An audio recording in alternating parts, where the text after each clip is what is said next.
O que é o luto se não o amor que perdura?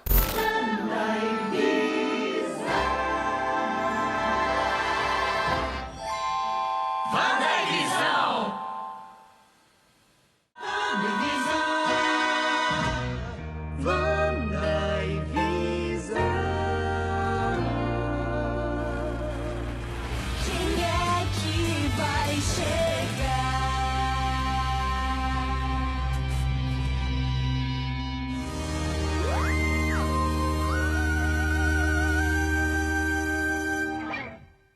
Fala galera, meu nome é Molini Silva e você está assistindo a mais um Molini's Review no canal da Molini's Studios. E antes de começar esse vídeo, já vou pedir para você se inscrever aqui embaixo, seguir a gente nas redes sociais e não se esquece de clicar no sininho aqui embaixo, beleza?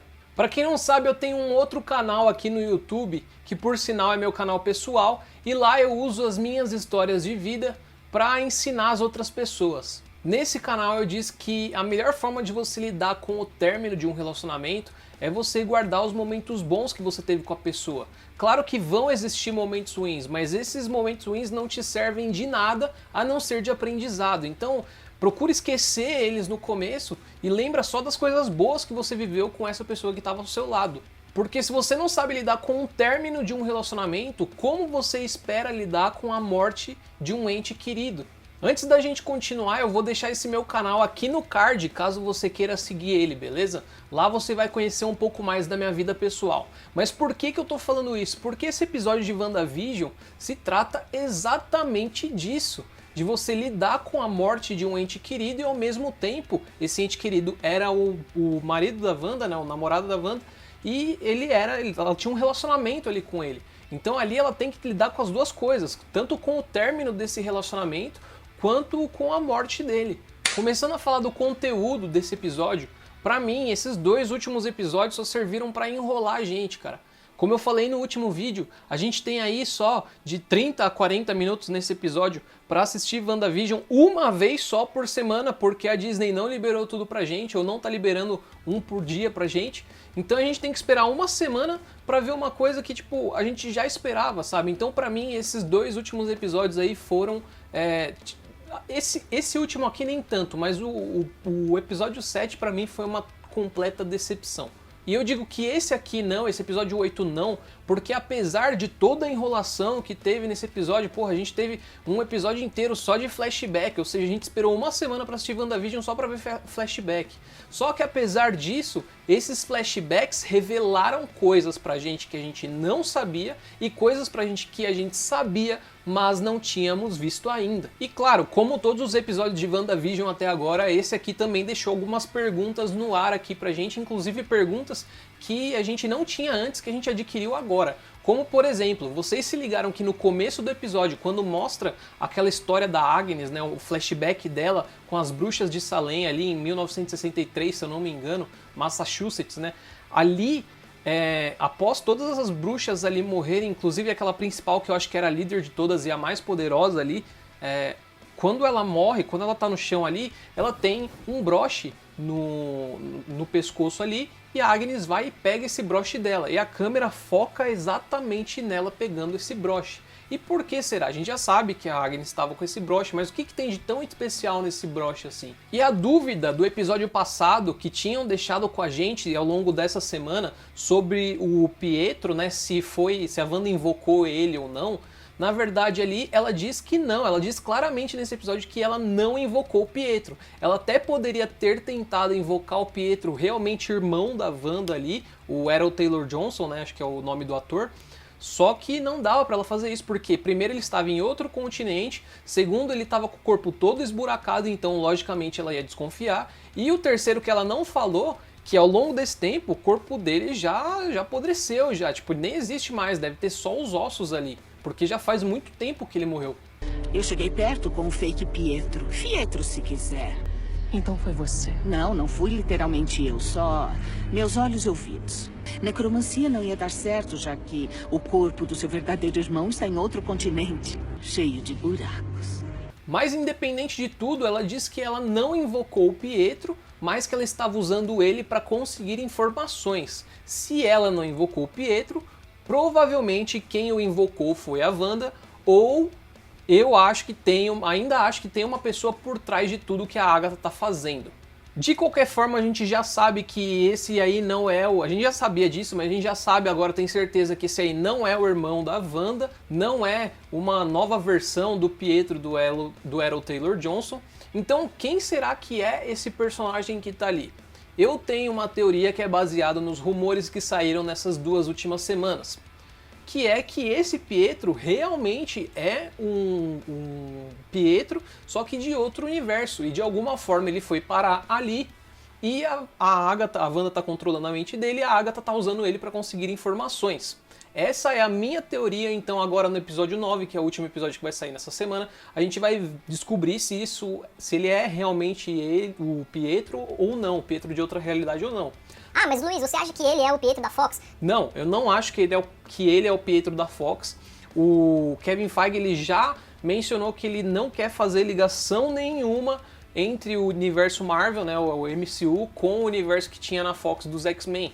Eu acho que aqui ele só escolheu o Errol Taylor Johnson, não, o Evan Peters, né? Porque o Evan Peters era um ator muito caricato dos outros filmes, né, que ele fez como o Mercúrio, e aqui eles trouxeram ele. Mas não que ele tenha alguma ligação com o universo Fox, tá? Talvez exista um outro universo onde ele é um mutante, sim, e nesse universo todo mundo já conhece os mutantes, e ele veio parar desse universo pra cá.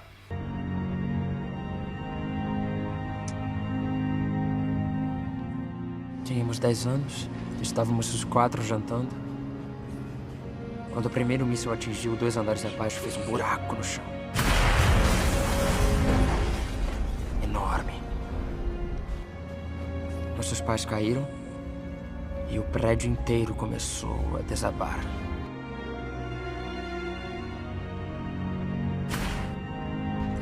Eu a peguei, levei para debaixo da cama e o segundo míssil atingiu.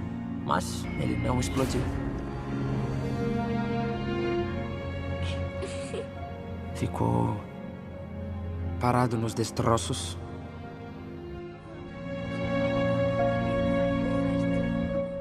E do lado do míssil tinha uma palavra escrita. Stark. E por falar em mutantes, vocês se ligaram que naquele flashback onde mostra tudo que a gente já sabia, né, da história de como os pais da Wanda e do Pietro morreram, vocês se ligaram que ali a Wanda já tinha os poderes dela, apesar disso não ter sido mostrado pra gente, a cena foi cortada bem na hora ali, no momento em que ela estica a mão pra tentar parar aquele míssil ali das indústrias Stark, né, a cena é cortada. Isso foi muito evidente pra gente, cara, eu não acredito que aquilo ali foi só fazer uma referência. Com certeza ali ela já tinha os poderes dela. Resta saber se esses poderes são simplesmente os poderes de uma bruxa, né, de Salem, ou de uma nova versão da Feiticeira Escarlate, que é passado de geração em geração, ou de tempos em tempos, né? Ou se isso já é o indício do primeiro Gene X ali no universo Marvel, ou da descoberta do Gene X ali no universo Marvel. Só que uma coisa não fica clara pra gente. A Wanda ali naquele momento ela já tinha os poderes dela. Só que não fica claro se o Pietro também já tinha. Será que no momento em que eles decidiram que eles iam se voluntariar ali para ser experiências do Baron Strucker ali, a Wanda já tinha os poderes dela e o Pietro não, ele conseguiu depois? Será que os poderes da Wanda foram amplificados a partir dali e o do Pietro surgiu ali do nada, né, por ele ser irmão dela? Ou será que ela, através da experiência com a Joia da Mente, deu o poder pro irmão dela, o Pietro, de super velocidade? Porque não fica claro se ele já tem o poder ali, apesar de ficar claro que ela tem. E como a Wanda criou o Visão do zero, ela, em teoria, criou também a Joia da Mente, que está na testa dele, e ela criou os filhos dela. E para os filhos dela ela deu poderes. Então, o Billy ali, ele tem o poder do Icano, e o Tommy tem o poder do Celery, então claramente ela poderia dar poder também ao irmão dela quando eles estavam ali naquelas experiências. Ou o Baron Strucker, os soldados dele, os cientistas dele ali, poderia ter usado os poderes da Wanda para dar poderes ao Pietro. A gente não sabe ainda, não sabemos se isso vai ser revelado também, e isso não foi revelado até agora. E o sacana do Hayward mentiu pra todo mundo ali naquela série, inclusive conseguiu enganar a nós que estávamos assistindo essa série. A Wanda não pegou o corpo do Visão, por incrível que pareça, cara. E é aí que eu te faço essa pergunta pra você pôr aqui nos comentários. Se você tivesse o poder que a Wanda tem, se você visse a pessoa que você ama sendo desmembrada daquele jeito ali, você não roubaria o corpo dela? Eu tinha certeza que ela ia roubar realmente o corpo dele ali, claro que com os motivos dela, né, tipo, não foi do nada, não teria sido do nada isso, mas isso não aconteceu. Ela somente chegou perto dele, percebeu que ele realmente estava morto e foi embora. Mesmo assim, o Hayward mentiu para todo mundo. E aparentemente ele já desconfiava que ela poderia fazer com que ele voltasse à vida, porque olha a pergunta que ele faz para ela. Nem todo mundo tem o tipo de poder que pode trazer a alma gêmea de volta online. E vocês se lembram dos últimos roteiros que eu trouxe aqui nos últimos vídeos do canal? Aqueles roteiros que foram supostamente vazados, inclusive um deles a gente acertou do episódio, se eu não me engano, episódio 6 ou 7, a gente acertou tudo o que aconteceu através daquele roteiro vazado. Vocês se lembram que nesse roteiro dizia que a Agatha, no próximo episódio, ou nos próximos episódios, bancaria a psiquiatra ali com a Wanda, se disfarçaria de psiquiatra para cuidar da Wanda. Eu até falei daquele roteiro que foi vazado há muito tempo atrás, que na verdade era inventado, né? Onde a Wanda iria para um retiro. Nesse retiro, ela passaria por um tratamento por causa da depressão dela, e a Wanda seria a psiquiatra dela. Se vocês pararem para pensar, de certa forma, isso aconteceu. A Wanda estava num local, ela saiu desse local para ir para Nova Jersey, que era o lugar onde ela ia ficar sozinha com o Visão, se isolar, ou seja, se retirar, retiro, e ali ela passaria por um tratamento. Esse tratamento não foi bem um tratamento psicológico, mas se vocês pararem para pensar, sim, a Agatha bancou a psiquiatra nesse episódio. Ela fez a Wanda voltar nos flashbacks, rever tudo que ela viveu de ruim ali, e inconscientemente ela está tratando a mente da Wanda, porque é só enfrentando aquilo que você está sofrendo, é só enfrentando o seu luto que você realmente se cura daquilo, cara. Então, de certa forma ali, apesar de ser um roteiro completamente falso, parte desse roteiro faz sentido, sabe? Mas aí temos uma outra coisa que esses últimos roteiros que vazaram aí, inclusive esse aqui eu não trouxe pro canal porque eu não acreditava que isso ia acontecer. Um desses roteiros dizia que o Hayward chamaria a Wanda pela primeira vez de Feiticeira Escarlate. E vemos que não foi isso que aconteceu. Quem disse pra ela que ela tinha a magia do caos e ela falou isso com todas as palavras, magia do caos, e chamou ela de Feiticeira Escarlate. Você é uma Feiticeira Escarlate, não a Feiticeira Escarlate. Você é uma, o que significa que já existiram outras. Foi a Agnes. Isso é magia do caos, Wanda. O que faz de você a Feiticeira Escarlate? Agora, cara, eu quero te trazer para encerrar esse vídeo uma trollada aqui, nossa, que a gente recebeu aí ao longo desses tempos. Provavelmente é exatamente isso que eu vou falar aqui. O Visão, o Paul Bettany, né, o ator que faz o Visão, eu já disse aqui nos outros vídeos que nas últimas semanas ele deu uma entrevista falando que ele atuou com um ator, ele contracenou com um ator em que ele sempre quis atuar, mas nunca pôde. E a internet ficou na loucura procurando saber quem que era esse ator. Cara, é o Tobey Maguire do Homem-Aranha, que tipo, não fazia nenhum sentido estar aqui nessa série, né? Sei lá, o Magneto da Fox ali, aquele Magneto mais novo, né? Não mais velho. Não, na verdade esse ator era ele mesmo, era o próprio Paul Bettany, porque a gente viu que na cena pós-crédito aparece o Visão branco, e quem atua como Visão branco ali também é o Paul Bettany. Claramente no próximo episódio a gente vai ter uma luta entre o Visão normal, o Visão comum, colorido, e o Visão branco, ou seja, uma contracenação aí, uma contracena dos dois ali. Ou seja, são a mesma pessoa. O Paul Bettany trollou todo mundo, cara. Mais incrível que isso é que aquilo que já haviam falado, os atores já haviam falado em reunião, né, em entrevistas, que em um dos episódios teria uma cena onde se reuniria uma suposta equipe de Vingadores ali da Wanda, né? Não com esse nome Vingadores, mas se reuniria ali uma equipe como se fosse os Vingadores para lutar. Vai acontecer no próximo episódio claramente também. Por quê? A gente já tem aqui, ó, de super-heróis, a Wanda, Feiticeira Escarlate, o Visão, a Mônica Rambeau, que ganhou os poderes de Fóton.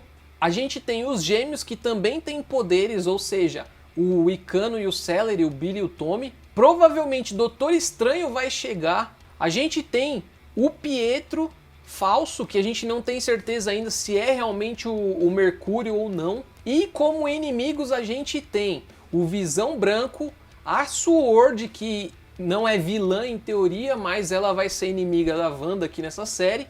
A gente tem a Agnes, a Agatha Harkness, e se minha teoria estiver concluída, se estiver completa, se realmente for verdade, a gente tem alguém por trás de tudo isso, como foi no primeiro Vingadores, onde a gente tinha o Loki e por trás a gente tinha o Thanos. Então, cara, imagina uma luta entre a Feiticeira Escarlate e a Agatha Harkness. Imagina uma luta entre o Visão e o Visão Branco. Cara, isso vai ser incrível. Agora imagina, no meio dessa batalha toda aí, a Sword tenta entrar ali no Rex, ou eles entram ali no Rex, começam a se envolver nessa batalha, e acontece aquela famosa coisa que provavelmente vazou, e eu quero muito que seja verdade, que é a cena do Pietro com a música Sweet Dreams de fundo. Só uma coisa me deixa decepcionado com tudo isso, cara.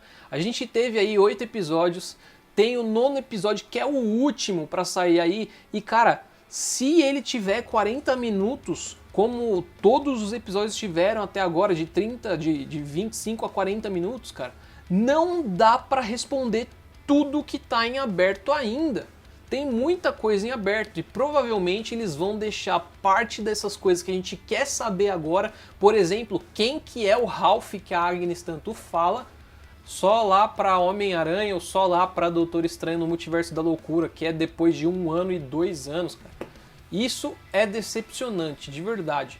Mas enfim, diz aqui embaixo para mim o que você acha de tudo isso, cara. Porque, sinceramente, esses últimos episódios aqui têm me decepcionado bastante. Eu já esperava que a ação tivesse realmente acontecendo e não tá, cara. Eles deixaram tudo isso aí pro último episódio.